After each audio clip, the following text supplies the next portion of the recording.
Now let's take another look at the minimum wage issue. I'm now being joined on the News at 10 by a legal practitioner, Mr. Samuel Oduroye. Thanks a lot for joining us on the News at 10. Thank you. So what stage of negotiations are we at now? You see Labour saying 30,000, the government saying maybe 24. Where are we now? Currently, it appears both parties have not come to an agreement. An agreement when it comes to wage negotiations is called a collective bargaining agreement, CBA for short, when you are in the human relations area. Collective agreements are not easy to finalize, really, because both parties, at the end of the day, will have to go back to their constituencies. Labour will have to go back to its workers and tell the workers, this is what we have agreed. The government will have to convince the economists that this is what we have agreed with Labour before both parties will now sign an agreement formally adopting what they have agreed on both sides. That's when we now have the minimum wage. But if they can't agree, for instance, in your own experience, if they don't agree, then what? What are the options for Labour? The Labour could, as they have done to fast-track the issue, go on strike. Again. That will not be good for the economy. Usually, government bends over backwards to make sure that does not happen. In this instance, I hope they will not allow it to happen because the economy is not in a good shape to allow us to go back to the trenches. But perchance, all efforts to reach an agreement is still limited.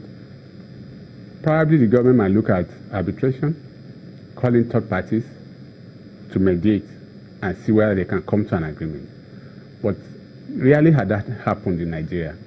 When you look at the old minimum wage of 18,000, it's not something that was implemented in a uniform manner. Some states were paying it, some were not. Now we're looking at 30. Do you buy the argument that states should pay what they can? I mean, you heard Governor Okorocha there saying, pay as the states can afford to do so. Should that be how this should be implemented? Realistically, if we look at what obtains now, Lagos State, for example, is not batting an eyelid because Lagos could afford to pay what they've been paying now. But we could not say the same thing of a state like Yobe because the capacity to pay really matters. If we are looking at a corporate environment, for example, the management has a choice when workers demand so much. Okay, if you force us to pay so much, we'll downsize. Could the government afford to do so? In our economy, I doubt whether government could close its eyes and say, we'll pay what we can pay. Those who will not accept it will downsize or reduce staff strength. Graduates are out there looking for a job.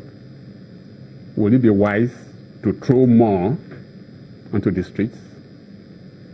I doubt. So are you on the side of pay what you can pay? The reason why I will not actually come out to say pay what you can pay is that as Labour, we see them emphasizing every time.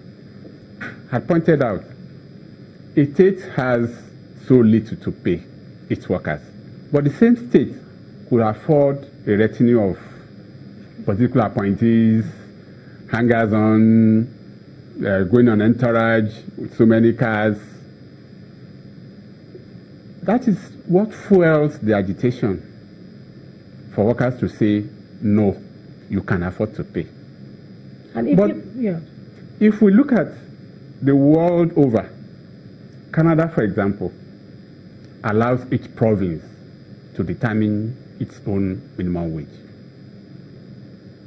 But this is not the same thing with a country like Britain, where even the agreed minimum is adjustable yearly. That was what I was going to come to. Why must we always go to the streets? Because when you speak to economists, they talk about, oh, look at the fundamentals, look at all the indicators, you know, the GDP, everything is fine. Why is it that you find that minimum wage does not grow as our paper economics is growing? And you find a situation where what labor has to go on the street and say increase. You know, you're talking about other countries that have this yearly. Yes.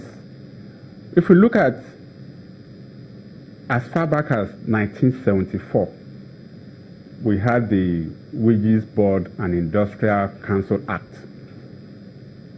These were the precursors to the Minimum Wage Act.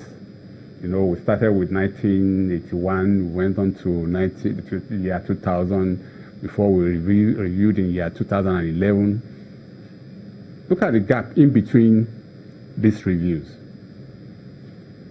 In France, every year, wages are adjusted as per inflation.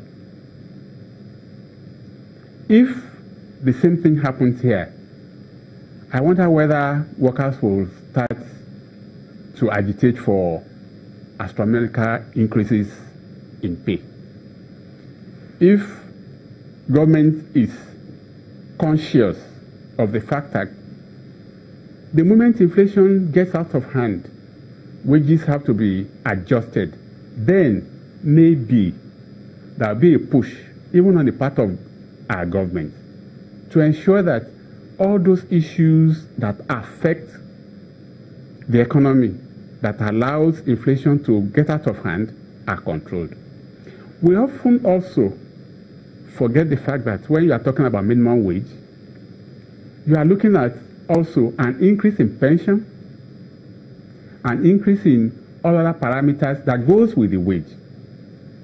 For example, in some areas, your leave allowance goes back to your basic salary. It's a percentage of your basic salary.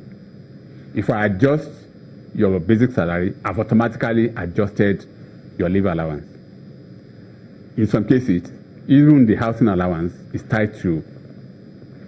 It's not so with ministries, but it is so in some parastatals. So it has a lot of implication. So that is speaking on the side of government having to look at it very critically before they agree on a figure. All right, legal practitioner Mr. Samuel Odroye, thanks a lot for joining us and sharing your thoughts on this matter on the news at 10 tonight. Thank you.